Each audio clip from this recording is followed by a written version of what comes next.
En este episodio de La vida después de la muerte descubriremos quién es el traidor del continente, y Arthur se topará con una guadaña, o sea uno de los soldados más poderosos de los Vitra. Así que sin más que agregar, comencemos con esta narración de la vida después de la muerte. Y no olviden dejar su like y suscribirse para no perderse ninguno de estos videos. Y recuerden que si este llega a más de 5000 likes, el próximo durará más de 25 minutos. Así que depende de ustedes. Luego de que Arthur se enfrenta a un Vitra por sí solo y logra vencerlo por los pelos, vemos al capitán Audir dirigir una expedición en busca de nuestro prota. El caso es que mientras busca piensa que esto es una pérdida de tiempo y que debería estar preparando su próximo curso de acción y no buscando a un niño perdido en medio de la guerra. Es así que el capitán recuerda que Glory pidió a sus fuerzas que se retiraran, y más tarde supo que fue por instrucción de la lanza, que él elogiaba a los humanos por su ferocidad y persistencia durante la guerra contra los elfos, y que es una pena que su fuego haya desaparecido ahora que están obligados a trabajar juntos. Luego el capitán dice que no sabe por qué los alacrianos retrocedieron cuando Glory fue la primera que pidió la retirada, pero que aún así no hay nada que justifique que el chico lanza abandone su puesto. El caso es que en ese momento uno de sus soldados parece encontrar algo. Sin embargo, cuando toca la corteza del árbol con la rama que sostiene en las manos, esta comienza a ser descompuesta por el veneno del Vitra. Y sin más, el árbol se parte a la mitad y cae pesadamente ante las miradas de asombro de los soldados. Es así que al ver esto ni el capitán ni sus soldados saben cómo reaccionar, pero justo en ese momento escuchan un agónico grito entre los árboles, y se ponen en marcha hacia allá a toda prisa, mientras el capitán piensa que esa es la voz del soldado que mandó adelante a investigar. El caso es que mientras caminan se pregunta qué es esa neblina, y si fue ese lugar donde ocurrió la explosión que vieron, y que es cada vez más difícil ver a través del camino. Y justo en ese instante el capitán está a punto de caer a un acantilado, y un soldado lo detiene en el último segundo evitando una tragedia. Es de esta manera que Audir voltea a ver a uno de sus soldados, y tan solo asiente indicándole que avance, y este sin más usa su magia para despejar la neblina que cubre todo el bosque. Es así que en cuanto la neblina se disipa frente a ellos, aparece el Vitra empalado que Arthur venció, y tan solo alcanzan a preguntarse qué es esa cosa.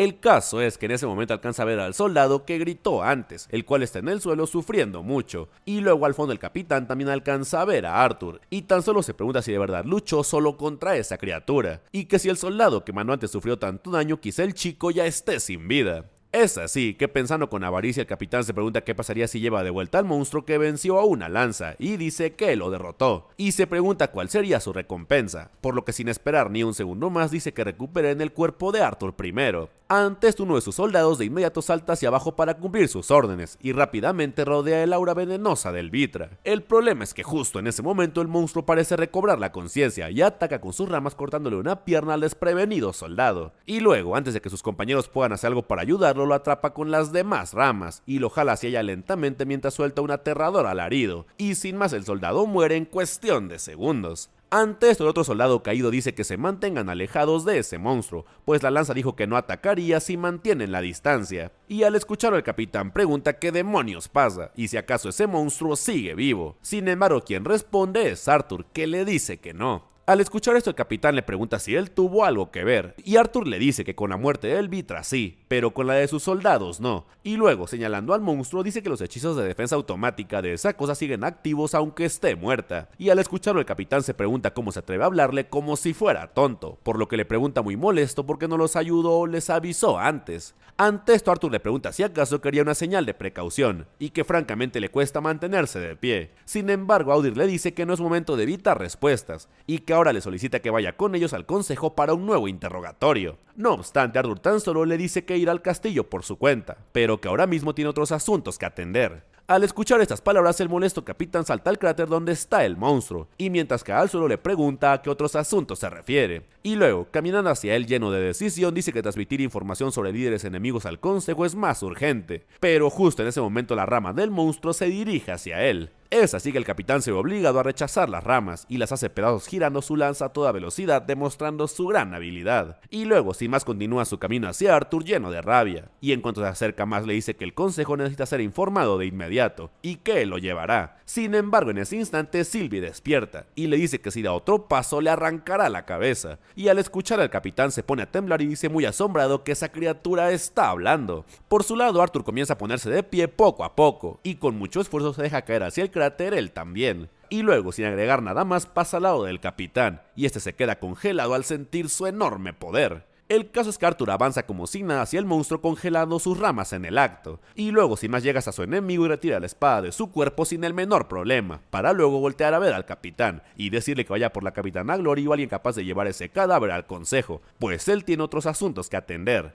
Y al ver esta demostración de poder, el capitán Audir no puede hacer más que poner la rodilla en el suelo y llamarlo general aceptando sus órdenes, a la vez que este se retira volando a lomos de su dragón. Si este video te está gustando, no olvides suscribirte, dejar un like y un comentario para que podamos llegar a más personas. Luego de que Arthur da las indicaciones necesarias para llevarse el cuerpo del Vitra que derrotó, tenemos un nuevo par de recuerdos de su pasado, en el cual al parecer tanto él como su amigo y la chica que les encomendaron cuidar fueron aceptados en la escuela. Sin embargo, Gray o Arthur, preocupado por cuánto costará eso, se pregunta si no debería unirse al ejército, en donde les enseñan a trabajar su ki y a hacerse poderosos, a lo que su amigo le dice que ni lo piense, pues ahí solo crean tontos musculosos sin cerebro, y que mejor estudie como ellos. Y al final parece convencerlo, y ambos se ven muy felices por el futuro que les espera. Ahora, de vuelta al presente, vemos a Arthur volar con Sylvie hasta que ésta le dice que ya están cerca de la frontera, y luego le pregunta si está seguro de que ese es el mejor momento para hacer esto, considerando el estado en el que se encuentra. A lo que Arthur responde que sí, pues deben hacerlo ahora. Ante esto, Sylvie le dice que ni siquiera saben dónde buscar, y Arthur le responde que Virion y él recorrieron el pasaje de Darva hace poco mientras discutían los planes de las misiones, así que tienen una idea de dónde buscar. Es así que tras buscar un rato le dice a Sylvie que cree haberlo encontrado, y que debe ser una cerradura secreta o algo como eso. Sin embargo, en ese momento Sylvie le dice que mire hacia abajo, y Arthur recuerda que no consideró su estatura, y cuando se agacha y toca la piedra se ilumina por su maná. El caso es que mientras hunde la mano en la piedra se pregunta si acaso el atributo tierra es la clave, pero luego retira la mano, y dice que en realidad la clave es un patrón preciso de alternancia de niveles de maná, que cambia cuanto más se hunde en sus manos. Sin embargo, justo en ese momento comienza a toser sangre por la batalla que tuvo recientemente, y de inmediato le advierte a Sylvie que no diga nada, a lo que esta responde que sabe que no la escuchará, así que mejor terminen esto rápido para que pueda descansar un poco. Al escuchar esto, Arthur retoma su tarea y activa el corazón del reino físico, mientras dice que estarían ahí por siempre sin esa habilidad para adivinar los patrones de maná, y en cuanto lo dice, por fin la puerta secreta hace clic y comienza a abrirse frente a un asombrado Arthur. Es así que en cuanto la piedra comienza a abrirse con un lento retumbar, Arthur voltea a ver a Sylvie y le dice que apuesta que los dragones nunca pensaron en usar el reino del corazón físico para cosas como esta, y esta tan solo le responde que le avergüenza pensar en llamarlo papá, y Arthur le dice que fue gracias a él que ella pudo eclosionar. Y luego, poniéndose más serio, le dice que se suba a su hombro, pues tendrá que usar marcha de espejismo a partir de ahora para evitar que los detecten. Tras caminar un poco llegan a una enorme sala, en donde vemos a varios enanos trabajar junto a los alacreanos, y Sylvie le dice a Arthur que tenía razón, pues los enanos están colaborando con los alacreanos. El caso es que justo en ese momento unos alacreanos pasan cerca de ahí diciendo que no confían para nada en los enanos, y se preguntan cuándo regresarán a casa. El problema es que cuando pasan cerca de Arthur, uno de ellos parece notarlo ahí, y rápidamente se da la vuelta y observa por la grieta de manera realmente inquietante. Y en el siguiente cuadro tan solo vemos a Arthur conteniendo la respiración esperando que no lo hayan detectado. Sin embargo, antes de que algo más suceda, los compañeros del Vitra le preguntan cuál es el problema, y este va tras ellos rápidamente. Es así que tras descubrir lo que quería, Arthur se da la vuelta para irse, pero justo en ese momento dan la orden de que todos tomen sus posiciones, pues ella está llegando. Y al escuchar esto, nuestro prota no puede evitar voltear con curiosidad. El caso es que un enorme portal se activa,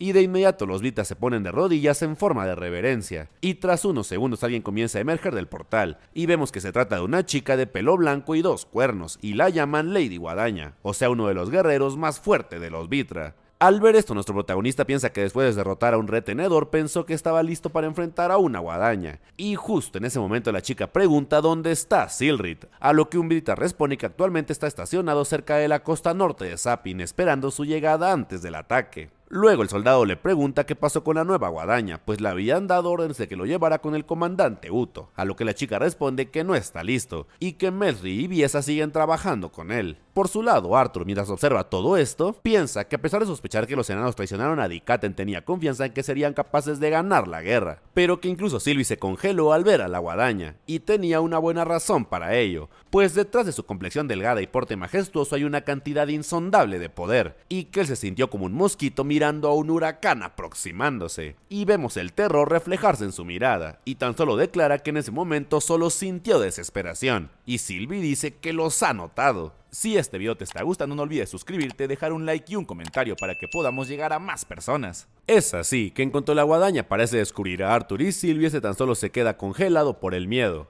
Y luego nuestro protagonista cubre el hoyo por donde observaban rápidamente, esperando que no pase nada. Y la guadaña tan solo sonríe pero no dice nada. Y sin más se retira de ahí con paso apresurado, pero sin delatar a Arthur. Por su lado, Sylvie le pregunta a Arthur si debería sacarlos volando de ahí, a lo que este responde que serían detectados. Sin embargo, Sylvie argumenta que la guadaña ya los vio, así que tienen que escapar ahora. Sin embargo, Arthur le dice que él tiene la caminata espejismo activada, así que ella podría haber pensado que vio algo, porque de lo contrario no se explica por qué una guadaña los ignoraría. Y luego sin más se retira de ahí mientras le dice que seguirá usando esa técnica hasta que salgan de ahí. Ahora pasamos a la sede del consejo, y vemos a la hermana de Arthur esperar por él mientras piensa que hay más médicos de lo normal. Y justo en ese momento Sylvie pasa volando a toda velocidad, y él grita muy feliz que ya están ahí. Sin embargo, pasa de la emoción a la sorpresa en cuanto ve que Sylvie se estrella con fuerza en el suelo, y luego todos los médicos corren hacia ellos a toda prisa esperando poder ayudarlos. Es así que en cuanto los médicos se acercan se preguntan si acaso esa es la lanza Arthur Lewin, y que Audir no mencionó que estaría inconsciente, y justo en ese momento Sylvie les dice que su núcleo de maná se agotó, y que ha estado inconsciente durante 4 minutos, además de que ha perdido el uso de sus piernas, y ha sufrido graves quemaduras químicas en el lado derecho de su cuerpo. Al escuchar esto, Ellie se pregunta muy sorprendida si acaso Sylvie puede hablar, pero esta la ignora y grita que necesitan priorizar el núcleo de maná de Arthur y la transfusión de sangre. Es así que horas después Arthur por fin despierta en una habitación de la enfermería, y en cuanto pregunta cuánto tiempo lleva ahí le dicen que 2 días, y al escuchar esto Arthur se levanta de sopetón muy preocupado, y pregunta dónde está el comandante Virion, pues necesita hablar con él de inmediato, a lo que el doctor responde que el comandante Virion se encuentra con el capitán Audir, la capitana Glory y el general Aya, y en cuanto escucha esto Arthur piensa que seguro fueron a la frontera sur, y se pregunta qué pasaría si se encuentran al pelotón de Alacria o a la guadaña. Es así que buscando opciones Arthur pregunta por Aldir, a lo que el Doc responde que solo Virion conoce su paradero, y que él insiste en que primero deben atender sus heridas, y Arthur cede a regañadientes, y pregunta si ya tienen algún diagnóstico. Ante esto el Doc le dice que sí, pero que antes debe saber que es un desviado capaz de usar maná para ver capas individuales del cuerpo de cualquier ser vivo, o sea que puede ver tanto el sistema muscular como el esquelético y el nervioso, y que por eso puede decir que las lesiones de Arthur son únicas en su complejidad, y que es solo debido a su cuerpo asimilado y su nivel de núcleo de maná que está consciente. Ante esto Arthur pregunta cuál sería el tratamiento, y el doctor le dice que las heridas de la parte inferior de su cuerpo se han curado pero no perfectamente, y que si quiere volver a caminar sin el uso constante de maná deben romper sus huesos y desgarrar sus tejidos en incrementos muy pequeños, y luego guiarlos para que se realineen correctamente. Le advierte que será un proceso largo y doloroso, y que podría afectar su carrera, así que necesitan su confirmación verbal para poder proceder. Y ante esto nuestro protagonista acepta con una expresión muy seria, y luego pide que por favor no le digan a su hermana los detalles del procedimiento. Es así que los doctores comienzan a prepararse para el procedimiento, y antes de comenzar le dicen que al enterarse de su estado, el comandante Virion reunió a los magos de mayor élite de las 3 razas para devolverle su fuerza.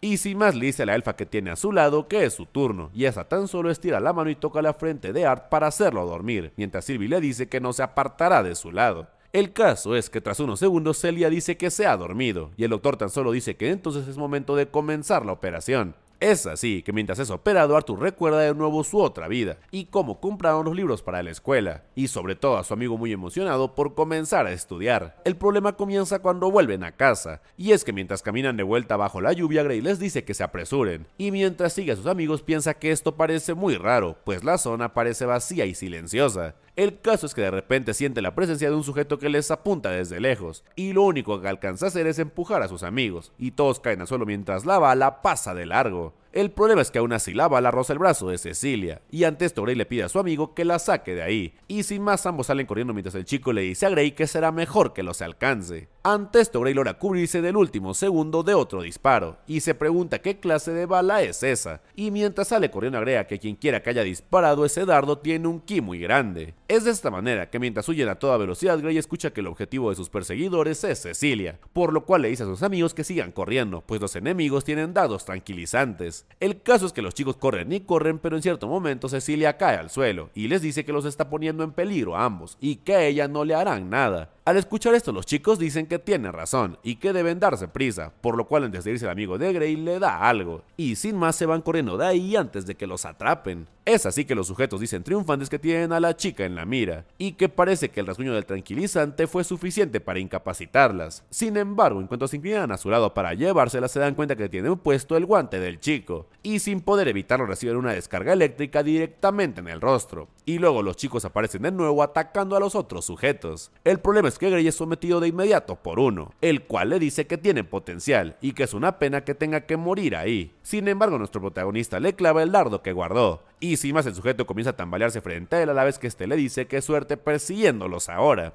Es así que los chicos se van de ahí a toda prisa cargando con su amiga, y uno de los sujetos que vencieron tan solo dice que se encargó de que no tengan a dónde ir. Y sin más, en el siguiente cuadro vemos que el orfanato está en llamas, mientras la gente observa en silencio. Es de esta manera que al ver esto, Grey corre hacia la puerta a toda prisa, y ahí se encuentra un cuerpo tendido en el suelo cubierto por una manta, y en cuanto la levanta se encuentra la directora del orfanato, y sin poder resistirse comienza a llorar sin control y a soltar toda su frustración, pero no puede hacer nada más que llorar, mientras los soldados se lo llevan de ahí a rastras. Y sin más volvemos al presente, en donde Tess despierta a Arthur, y este le pregunta por qué llora, a lo que esta responde que ella podría preguntarle lo mismo, y en este instante nuestro prota se da cuenta de las lágrimas que corren por sus mejillas. Y así, con la revelación de que los enanos son los traidores, y con Arthur siendo operado para recuperarse y recordando gran parte de su pasado, es que llegamos al final de este resumen de la vida después de la muerte. No olviden dejar su like y suscribirse para no perderse ninguno de estos videos, y recuerden que si este llega a más de 5000 likes, el próximo durará más de 25 minutos. Ya saben que si este video les gustó, siempre pueden dejar un like, comentar o compartir para que lleguemos a más personas que disfruten del anime como nosotros.